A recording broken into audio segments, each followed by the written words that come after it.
This is my recap of Ink Master, Season 4, Episode 3, Tatt Ganged. Not a big fan of the title of the episode because it sounds like gang banged, and that's just like not an appetizing, it's kind of a turn off in terms of title names. Anyway, we come in after Episode 2, and they're all talking about the gal who went home, and oh, it's so much better that she's gone. And by the way, I deleted my episode on accident. Normally I rewatch it, and I don't have a copy of it, so I'm not quite as detailed as I'd like to be. So I apologize that I don't have better names. Anyway, this episode is about consistency, which is a great thing to test in a tattoo. Super excited. Now, what they did for the Flash Challenge was everybody got randomly assigned to teams of 3. They have 2 identical twins. They were giving kind of like mirror image, so one team would have, say, the right arm and the left arm, so that when the person faced each other, the 2 twins faced each other, they would have, it'd be a mirror image. One of the people on the team had to design a tattoo. The other 2 had to tattoo it. And they all had to do it at the same time. So all the teams would be tattooing the 2 twins at the same time. I feel like it was a weird setup challenge. It seems to me that they probably found a set of identical twins, applied to be canvases, and then they were like, oh, that's so cool, let's figure out how to use them. Because I don't really see how this is a consistent challenge for everyone. 1 out of 3 designers isn't even tattooing.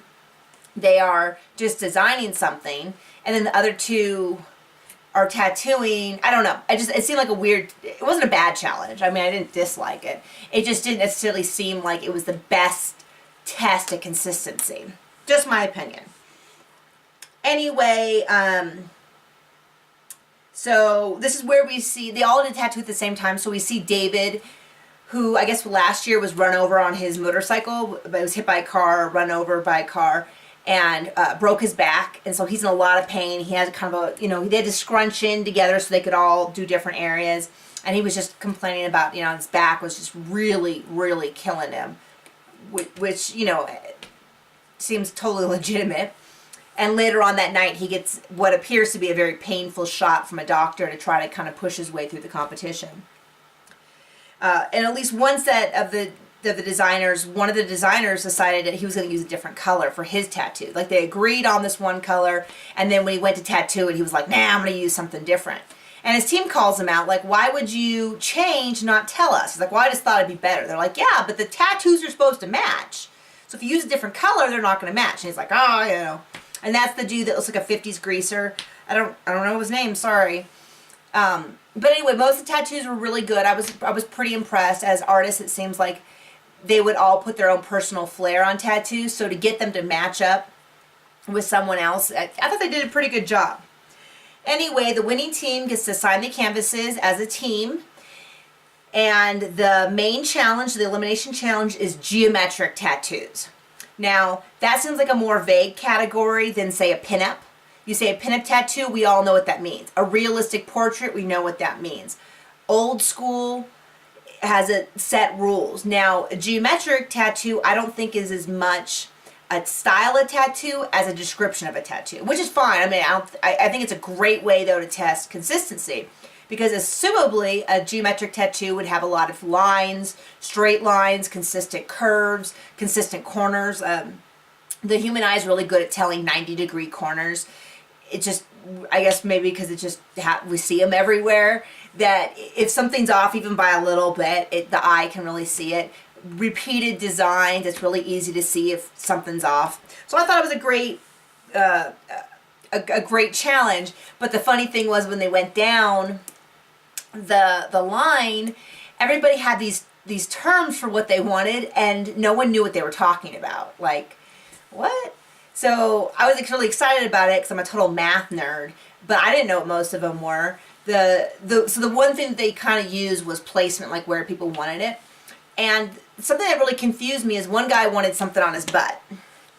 And I don't know, people made a really big deal about, like, I don't want to tattoo this guy's butt.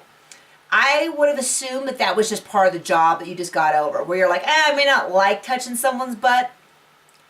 That's just part of the job, you just get used to it. That would be my assumption. I'm not a tattoo artist, but I would just assume that they would get used to touching people's bodies, and maybe in places they don't necessarily want to, but it's their job. They're focused on a piece of skin. I guess. I don't know. We're going to see more of it next week, so I'll discuss that more.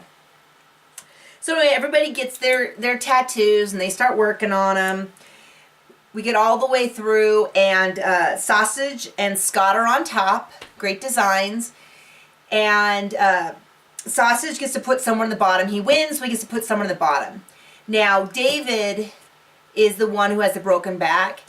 He was in so much pain, he made the decision just to go real quick. So we had this kind of like, these lines that kind of came in and, you know, swirled around, and he just ripped through it. I mean, when the judges came around to observe, he was already done and gone, and they were like, where'd he go? And that was just a tactical decision. He was in so much pain. He made that decision. And when you get to the human canvas jury room, you know, the guy's skin's all, you know, ripped up. And it was clear that it was a pretty painful tattoo. And everyone's like, dude, it's not how it's supposed to be. And they ended up putting David in the bottom, which I'm pretty sure the judges would have done anyway. Now, this is where the first time we get to see the winner put someone in the bottom, which was Sausage, and he put Roland in the bottom. Roland's had some bad tattoos, but for this tattoo, it was really good. It was definitely one of his strong areas, and the judges liked it. So Sausage was like, I'm really sorry, man, your tattoo's great, but I'm putting you in the bottom for your body of work. And it's like, but they're not going to kick him out. They say they judge on each individual challenge, so it's pretty much a wasted vote. And I don't know whether he just wanted to prove his point, or whether he really thought he'd be eliminated. I'm not sure what the deal is. But anyway, they decided, and there was another guy, I don't remember who it was. It was clear it wasn't going to be anybody else. It was going to be David. David's in a significant amount of pain. He tore up his skin. The design it just wasn't done well. The whole shebang. And realistically, David needed to go home. He might be a great tattoo artist. He might be better than half the people there. I don't know, but in this particular competition, he needs to be able to do certain things, and it's clear that he physically cannot, and the execution of the design was very, very poor. So even if you're the fastest runner in the world, if you go to a race and you have a tore muscle and you can't run, you lose. And that's essentially what happened here. He may be a great designer, but he couldn't function, so, and he proved it by doing a bad tattoo, and so he went home. Anyway, I'm looking forward to next week. Sounds like they're all going to be whining.